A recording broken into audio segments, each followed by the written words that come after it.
आकाशवाणी गोरखपुर से प्रादेशिक समाचार।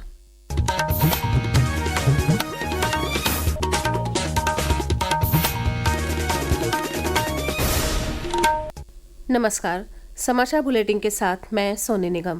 पहले मुख्य समाचार। प्रधानमंत्री नरेंद्र मोदी ने किया बीमा सखी योजना का शुभारंभ। कहा, उनकी सरकार ने पिछले 10 वर्षों में महिला सशक्तिकरण के लिए उठाए कई अभूतपूर्व कदम। मुख्यमंत्री योगी आदित्यनाथ ने गोरखपुर में 70 वर्ष से अधिक आयु के लाभार्थियों को वितरित किए आयुष्मान वय वंदना कार्ड। कहा, सशक्त भारत के निर्माण के लिए स्वस्थ भारत का होना जरूरी। जेवर इंटरनेशनल एयरपोर्ट पर कल पहली बार हुई विमान की लैंडिंग। केंद्रीय नागरिक उड्डयन राज्य मंत्री के.आर. नायडू ने कहा, आर्थिक विकास के केंद्र के रूप में पहचान बनाएगा ये एयरपोर्ट। और रोड शो के जरिए प्रदेश के नगर विकास और व्यावसायिक शिक्षा मंत्री ने अहमदाबाद के लोगों को महाकुंभ में आने का दिया निमंत्रण। अब समाचार विस्तार से।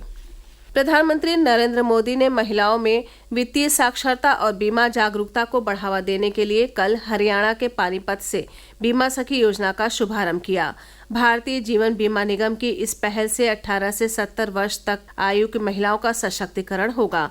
इस योजना के अंतर्गत 10वीं पास महिलाओं को विशेषज्ञता प्रशिक्षण दिया जाएगा। प्रधानमंत्री ने इस कार्यक्रम में भावी बीमा सखियों को नियुक्ति प्रमाण पत्र भी बांटे। इस कार्यक्रम में लखनऊ समेत प्रदेश के 9 जनपदों मेरठ, बरेली, अलीगढ़, आगरा, वाराणसी, कानपुर, प्रयागराज और गोरखपुर की भावी बीमा सखी भी वर्चुअली शामिल हुईं। कार्यक्रम को संबोधित करते हुए प्रधानमंत्री ने कहा कि उनकी सरकार ने पिछले 10 वर्षों में महिला सशक्तिकरण के लिए अभूतपूर्व कदम उठाए हैं।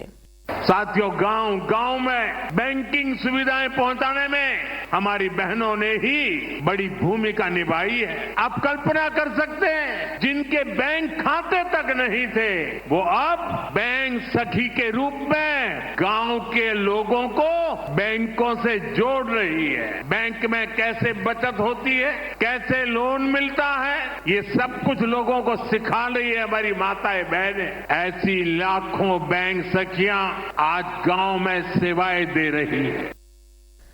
कार्यक्रम में उपस्थित अलीगढ़ की बीमा सखी अमिता गुप्ता ने कहा कि बीमा सखी के तौर पर काम करके उनका आत्मविश्वास बढ़ेगा और आर्थिक मदद भी मिलेगी।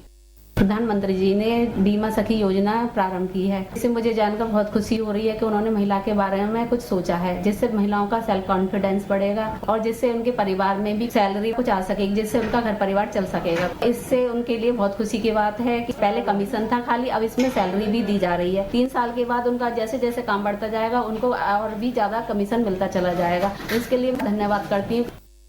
वहीं मेरठ की श्रद्धा ने बताया कि वो बीमा सखी के तौर पर बाकी महिलाओं को भी इस पहल से जोड़ना चाहती हैं, जिससे उनका जीवन भी बेहतर बन सके।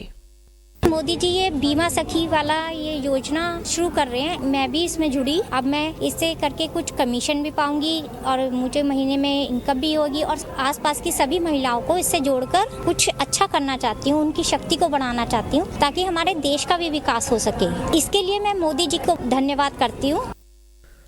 मुख्यमंत्री योगी आदित्यनाथ ने आयुष्मान भारत योजना को दुनिया की सबसे बड़ी स्वास्थ्य बीमा योजना बताते हुए कहा कि ये ऐसी पहली बीमा योजना है जिसमें लाभार्थी को एक भी पैसा नहीं देना पड़ता है। मुख्यमंत्री ने कहा कि देश के हर नागरिक की आरोग्यता का लक्ष्य लेकर चलाई जा रही इस योजना पर केंद्र और प्रदेश सरकार प्रतिबद्धता से काम कर रही है। मुख्यमंत्री कल गोरखपुर के महंत दिग्विजयनाथ पार्क में आयोजित आयुष्मान वय वंदना कार्ड वितरण समारोह को संबोधित कर रहे थे। इस दौरान उन्होंने 70 वर्ष से अधिक आयु के 19 लाभार्थियों को अपने हाथों कार्ड प्रदान कर उनके स्वस्थ और दीर्घायु जीवन की कामना की। कार्यक्रम को संबोधित करते हुए मुख्यमंत्री ने कहा कि सशक्त भारत के निर्माण के लिए स्वस्थ भारत का होना जरूरी है।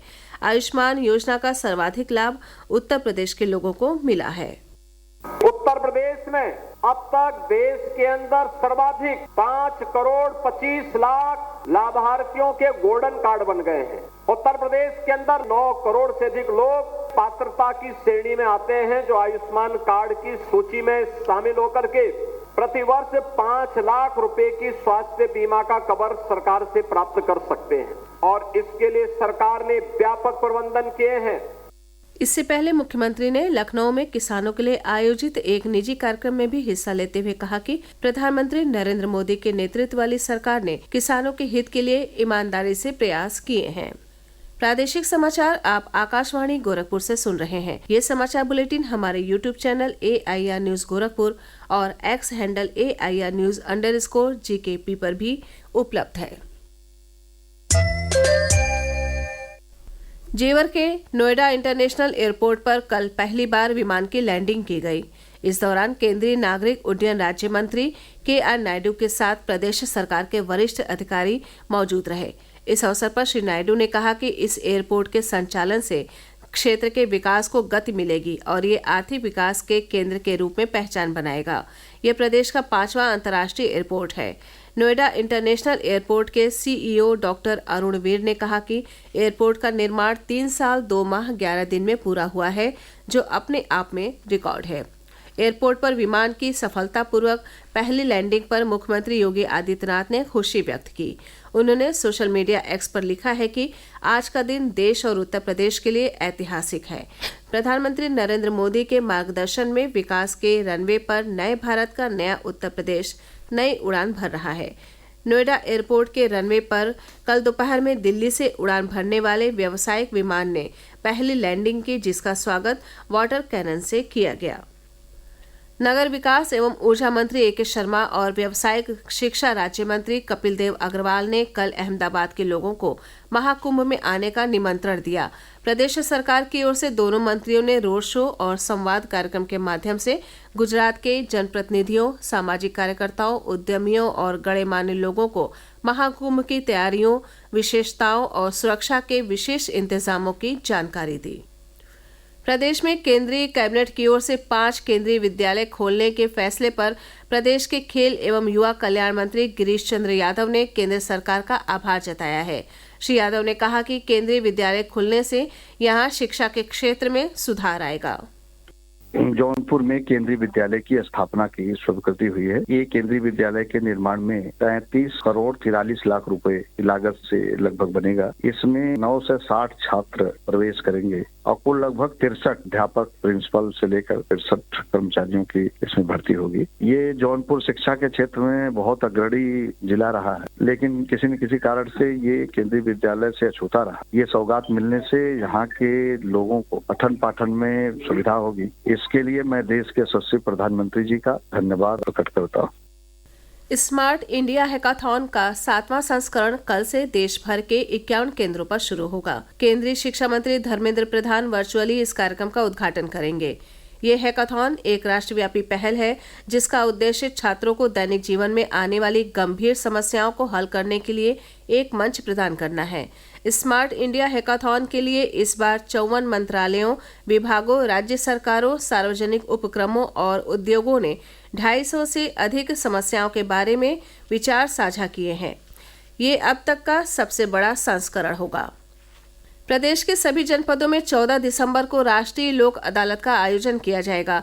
इसके जरिए अदालत में दीवानी, फौजदारी और राजस्व न्यायालयों में लंबित मुकदमों के साथ साथ प्री लिटिगेशन वैवाहिक विवादों का समाधान भी कराया जाएगा। राष्ट्रीय लोक अदालत में सभी तरह के शमनीय आपराधिक मामले, बिजली और पानी के बिल से संबंधित बैंक रिकवरी, राजस्व इत्यादि का समाधान किया जाएगा। अंत में मुख्य समाचार एक बार फिर।